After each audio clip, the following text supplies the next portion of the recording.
প্রিয় দর্শক, আজ ডিসেম্বরের 17 তারিখ।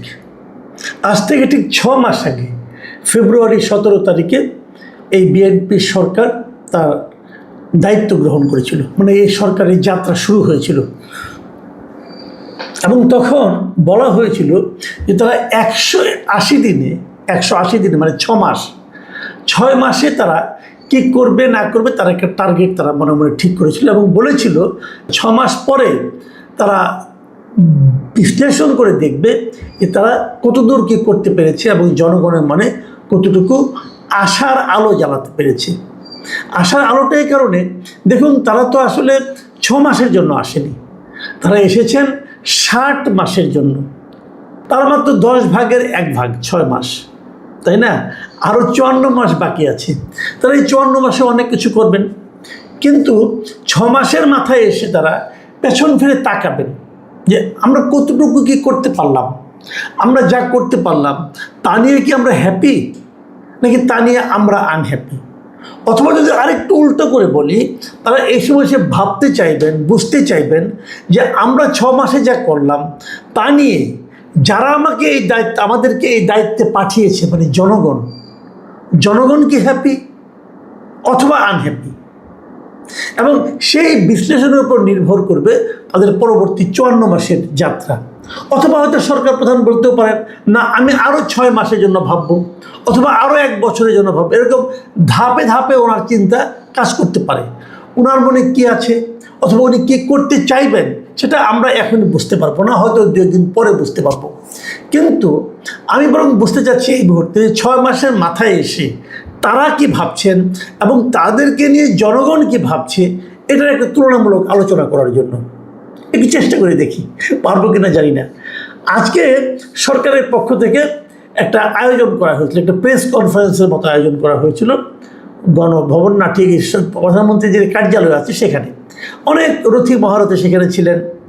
রিজভী সাহেবকে দেখলাম, মাহাদি আমিনকে দেখলাম, তারপর ডক্টর জাহেদকে দেখলাম, তারপর প্রেস সেক্রেটারি যিনি আছেন সালেহ শিবলি, আমাদেরই পুরনো কলিগ, তাদেরকে দেখলাম। এরা কেউ অবশ্য নির্বাচিত নন, এরা কেউ অবশ্য জনগণের প্রতিনিধিও নন, এরা সরকারের প্রতিনিধি, এদেরকে সরকার প্রধান চুজ করেছেন। তো ওনারা মোটামুটি একটা বর্ণনা করলেন তারা কি করেছেন। এবং এই সময়ে সরকারের যে প্রেস উইং আছে তারা একটা ইবুক প্রকাশ করেছেন। সেই ইবুকের একটা প্রকাশনা উৎসবের মতো হলো। সেই বুকটা এখন পাওয়া যায়। আমি প্রথমে ইবুক করার জন্য ওনাদেরকে ধন্যবাদ দিচ্ছি এই কারণে যে ইবুকটা করার ফলে হয়েছে কি, সবাই এখন যে চাইবেন অনলাইনে যাবেন এবং ইবুকটা ডাউনলোড করে নিয়ে পড়তে পারবেন, আপনাদের সংরক্ষণ করতে পারবেন। অন্য সময় হলেও তো একটা জাঁকজমকপূর্ণ বই বের করতো, খুব বেশি বড় না তো, অনলি 49 পেজেস, মানে 49 পৃষ্ঠার একটা ছোট বুকলেটের মতো। দেখা যেত অন্য সময় হলে দেখতাম আমরা এটাকে এমনভাবে ছাপানো হয়েছে, দেখা যেত প্রতিটা বইয়ের খরচ পড়েছে হয়তো 100 টাকা, 200 টাকা, 300 টাকা, এরকম খরচ পড়তো। হাজার হাজার কপি ছাপা হতো এবং তারপর সেগুলি একসময় শেডারে বিক্রি হয়ে যেত। তো এই অপচয়টা এই সরকার বন্ধ করেছে। আমি শুরু থেকেই দেখেছি সরকারের কিন্তু এই ধরনের অপচয় মানে আপনার বন্ধ করার একটা প্রবণতা আছে। কিন্তু সেই প্রবণতাটা ছোট ছোট অপচয়কে, বড় অপচয়গুলি কি হয় আমি জানি না। গ্রামে একটা প্রবাদ আছে কিন্তু, যে সামনে দিয়ে পিপিলিকা যেতে দেয় না, পেছন দিয়ে হাতি চলে যায়। সেরকম হাতি যাওয়ার খবর 2-1টা হয়তো পাবো আমরা, যদি পেয়ে যাই জানাবো। কিছু যে পাচ্ছি না তা না, কিছু পাচ্ছি, ওগুলি নিয়ে আলোচনাও হচ্ছে। তবে তারপরেও আমি বলবো যে এটা একটা ভালো উদ্যোগ যে তারা ইবুক প্রকাশ করেছেন। এই ইবুকে আমি একটু চোখ বোলানোর চেষ্টা করছি, আমি হয়তো ডিটেল একদম খুঁটিয়ে পড়ি নাই। এই কারণে আমি এটা নিয়ে আসলে পরবর্তী সময়ে একটা বিশ্লেষণ করার চেষ্টা করব।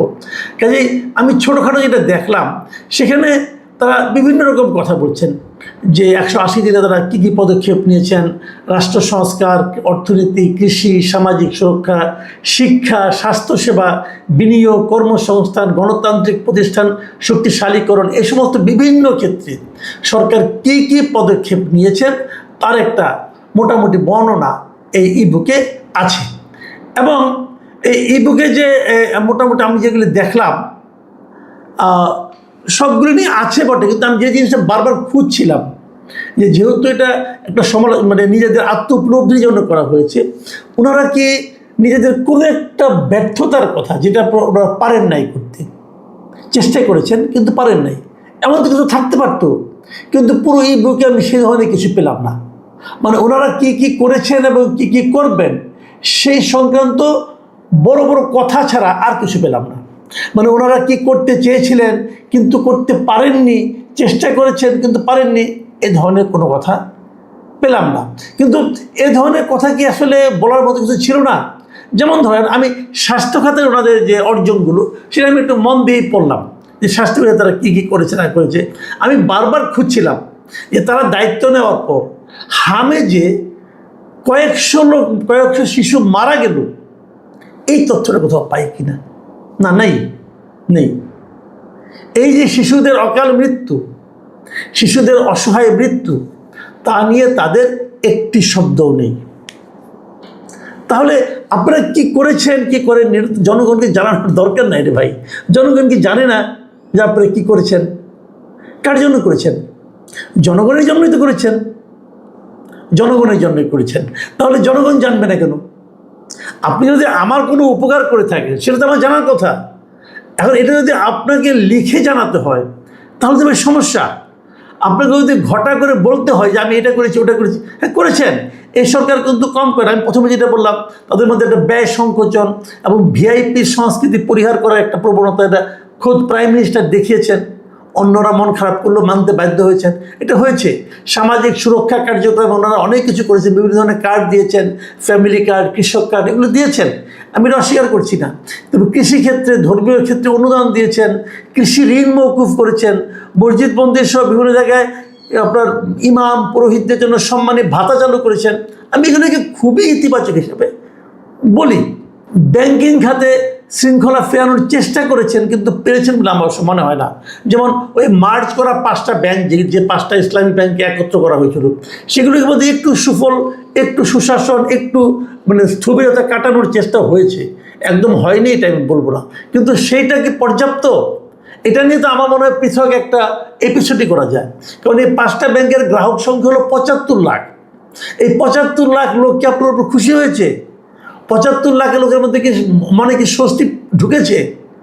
আমার জানা মতো অনেকে আছেন যে এই ব্যাংকগুলো তাদের এফডিআর করা ছিল, তাদের পেনশনের সমস্ত টাকা এখানে ছিল, সে টাকাগুলি তো এখন তাদের হয়তো অনেকে ম্যাচিউর করেছে, অনেকে করছে আগামী 2-1 মাসের মধ্যে, তারা কেউ টাকাগুলো তুলতে পারছেন না। তাহলে কী সুশাসন করলেন? নিজের টাকা ব্যাংকে রেখেছি, সেটাকে আমি তুলতে পারবো না, এই এমন অসহায়ত্ব পৃথিবীর আর কোথাও আছে? আমাদের এখানে তো আছে। এটা অন্তর্বর্তীকালীন সরকার এই জিনিসটা ক্রিয়েট করেছিল। অন্তর্বর্তী সরকারের যিনি বাংলাদেশ ব্যাংকের গভর্নর ছিলেন, যাকে নাকি প্রশংসা করতে করতে নাকি মুখে ফেনা উঠে যায়, সেই আহসানিজ মনসুরের অপকর্মের একটা উজ্জ্বল প্রমাণ হলো এটা, যে 75 লাখ মানুষকে উনি দুশ্চিন্তার মধ্যে ফেলে দিয়ে গেছেন। তারা জানেন না যে তাদের জমাকৃত অর্থ তারা কবে তুলতে পারবেন। এখনও সেটা সমস্যার সমাধান হয়নি। যাই হোক, তারপরেও তারা হয়তো চেষ্টা করছেন।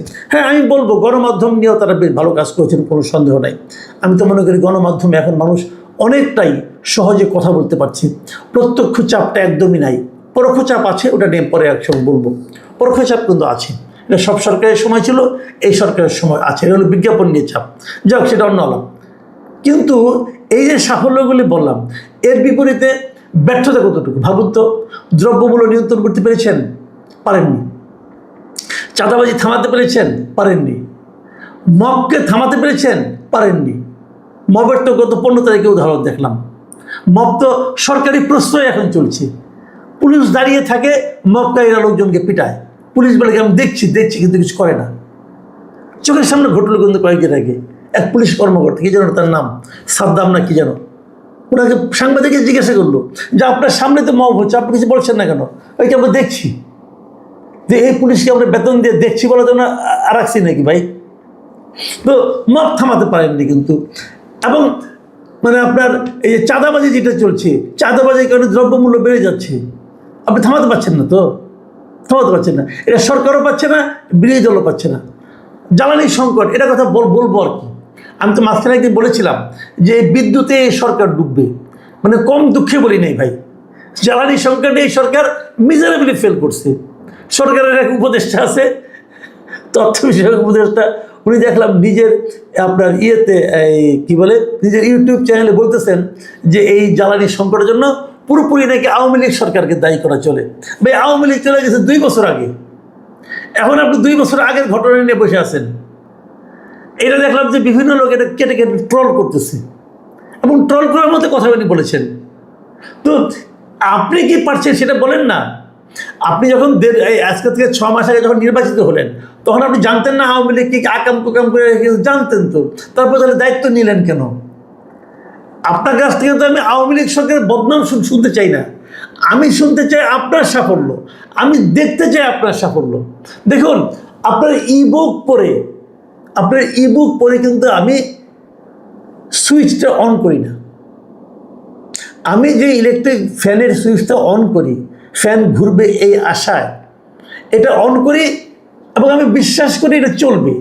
যদি এরকম হয় যে কেউ বিশ্বাস করে সুইচটা দিলেই ফ্যানটা ঘুরবে, তাহলে বুঝতে পারবেন দেশে একটা সফল সরকার আছে। কিন্তু লোক যদি বিশ্বাস না করে, যদি ভাবে যে ফ্যান সুইচটা দিচ্ছি ফ্যানটা ঘুরতেও পারে নাও ঘুরতে পারে, এই যে অবিশ্বাসের যে দোলাচল, এর উপরে নির্ভর করে সরকারের সাফল্য এবং ব্যর্থতা। সেই জায়গায় কি আপনি সফল হয়েছেন? গ্রামে যান ভাই, গ্রামে যে দেখেন বিদ্যুৎ আছে কিনা। যদি আপনার বিদ্যুৎ মন্ত্রী বলতেছে যে গ্রামে কোনো লোডশেডিং নাই, আবার উনি বলতেছে এই সমস্যার সমাধানও আমার কাছে নাই, দেখা ছাড়া আমার কিছু করার নাই বলতেছে। আবার বলতেছে লোডশেডিং ম্যানেজমেন্ট এখন মূল কথা, তো ম্যানেজমেন্ট করেন। আমি তো প্রস্তাব দিয়েছি যে মন্ত্রী পাড়ায় সকল মন্ত্রীর বাড়িতে এবং সকল আমলার বাড়িতে, বাসা বাড়িতে একজন গ্রামের কৃষককে আপনি যতক্ষণ লোডশেডিংয়ে রাখেন এর জন্য ঠিক ততটুকু লোডশেডিং বরাদ্দ করেন, তাহলে আমি বুঝবো আপনারা সুশাসন করতে আসছেন। তাতে করবেন না, আপনার বাড়িতে কখনো বিদ্যুৎ যাবে না, তাহলে আপনি কী করে যার বাড়িতে বিদ্যুৎ থাকে না তার দুঃখ বুঝবেন না। কিন্তু সরকারের ব্যর্থতা আরেকটা বিষয় ছিল দলীয়করণ। একদম নির্লজ্জ দলীয়করণ হয়েছে এই সরকারের আমলে। অথচ এই সরকারের 31 দফা বলেন অথবা এই সরকারের নির্বাচন ইশতেহার বলেন, সর্বত্র তারা বলেছিল যে প্রশাসন সহ কোথাও দলীয়করণ করা হবে না। এবং প্রধানমন্ত্রী কয়েক জায়গায় বক্তৃতা বলেছেন দলীয়করণ হবে না। কোথায় দলীয়করণ হয় নাই বলেন? প্রশাসনের কোথায় দলীয়করণ হয় নাই? এই যে পাবলিক বিশ্ববিদ্যালয়গুলো, প্রত্যেকটা পাবলিক বিশ্ববিদ্যালয়ে আমরা দেখেছি দলীয় লোককে ভিসি বানানো হয়েছে। এবং এটা বানাতে ঠিক আছে, দলীয় লোক থাকতে পারে, কোনো সমস্যা নেই, যোগ্য লোককে বানান। বিজ্ঞান ও প্রযুক্তি বিষয়ক যে বিশ্ববিদ্যালয়গুলি আছে সেখানে দেখা যাচ্ছে কোটাতে আরবি টিচারকে নিয়ে আপনি বানাইছেন, ভিসি বানাইছেন, কোটাতে মানে সমাজ কল্যাণের লোককে নিয়ে ভিসি বানাইছেন। আর এবার একটা বিজ্ঞান ও প্রযুক্তি বিশ্ববিদ্যালয়, অন্তর্কে তার ভিসি একজন সায়েন্সের টিচারকে বানান। আপনাদেরকে সায়েন্সের টিচার নাই এখন? আছে তো। এখন ইউনিভার্সিটির টিচারদের মধ্যে বলতে গেলে তো 80% এখন বিএনপি করে। আবার এই 80%-এর মধ্যে কিন্তু আওয়ামী লীগ আমলে 80% ছিল যারা আওয়ামী লীগ করতো। অঙ্ক মিলে না কিন্তু, যারা না মিলুক, এদের লজ্জা শরম একটু কম আছে। আগে আওয়ামী লীগ করতে এখন বিএনপি করে, কোনো সমস্যা নাই, দেন। কিন্তু দলীয়করণ তো হচ্ছে। আপনি কোথায় ফেরত পাচ্ছেন দলীয়করণটা? প্রশাসনের স্থবিরতা চলে এসেছে। আপনারা সব আজকে থেকে 15 বছর 20 বছর আগে যারা নাকি অবসরে গেছে তাদের ধরে এনে আপনারা সচিব, সিনিয়র সচিব বানাচ্ছেন। ওই লোক তো ভুলেই গেছে সে কী কাজ করছে, এখন নতুন করে এসে তার বিরাট পাওয়ার এক্সারসাইজ করছে। তো এগুলি দলীয়করণ ভাই। কাজে আপনারা যে জনগণের কাছে যে প্রতিশ্রুতি দিয়েছিলেন তাদের সবসময় পালন করতে পারছেন তা কিন্তু নয়। আমি বলবো এখন যে সরকারকে যেহেতু 6 মাসের মাথায় এসে দেখছেন, 6 মাসের মাথায় এসে আপনারা নিশ্চয়ই খেয়াল করবেন। আমি প্রধানমন্ত্রীকে বলবো আপনি সব মন্ত্রী সমান সফল হয়েছে এটা মনে করার কোনো কারণ নেই। সব মন্ত্রী আপনাকে ফলো করতে পেরেছে এটাও মনে করার কোনো কারণ নেই। একবার রিথিঙ্ক করেন, দেখেন কারা পেরেছে আপনার দলের আদর্শকে বহন করে নিয়ে যেতে, কারা পেরেছে জনগণের উপকার করতে। চেষ্টা করেছে কিন্তু পারে নাই, এটাও হতে পারে। কিন্তু কেউ কেউ তো এমনও আছেন যারা চেষ্টাই করেন নাই। তাদেরকে চিহ্নিত করুন, তাদেরকে সরিয়ে দিন। আপনার দলে অনেক লোক আছে, তাদেরকে আবার নতুন করে ঢোকার এখানে সবাইকে সুযোগ দিন। আমি মনে করি তাহলেই এই মন্ত্রীদের মধ্যে কাজ করার একটা আকাঙ্ক্ষা জন্ম নেবে যে কাজ না করলে থাকতে পারবো না। আর যদি সেটা করতে না পারেন তাহলে যেটা হবে ওই আত্মতুষ্টি নিয়ে থাকতে হবে। আজকে পুরো সরকারের জন্য ইবুক হয়েছে, আগামীতে দেখবেন সবচেয়ে ব্যর্থ যে মন্ত্রণালয় তারাও তাদের সাফল্যকে বর্ণনা করার জন্য একটা ইবুক বানাবে। আমরা খালি ইবুক পড়ব, ইবুকে দেখব যে বাজারের জিনিসপত্রের দাম খুব কমে গেছে, বাজারে যাব আর হোঁচট খাবো। ইবুক পড়ে জানবো হাসপাতালগুলোতে খুব ভালো চলছে, যে দেখবো ডাক্তার নাই, ওষুধ নাই। ইবুকে জানবো যে গ্যাস পাওয়া যাবে, কিন্তু দেশালায় কাঠি আপনি জ্বালাবেন একটার পর একটা, চোলা দিয়ে গ্যাস আসবে না। আমি সরকারকে বলবো, আপনারা কি ভাবছেন সেটা ইম্পর্টেন্ট না, জনগণ কি ভাবছে সেটা আপনারা বোঝার চেষ্টা করুন। এবং সেটা বোঝার জন্য আপনাদের সঙ্গে জনগণের মাঝখানে যে দেয়াল গড়ে তোলা হয়েছে, যারা তুলেছে কিছু স্বার্থান্বেষী লোক সবসময় থাকেন, যাদের কাজই হলো দেয়াল তোলা, তাদেরকে সরিয়ে দিন, নাহলে প্রকৃত সত্য আপনারা বুঝতে পারবেন না। প্রিয় দর্শক, এখন এ পর্যন্তই।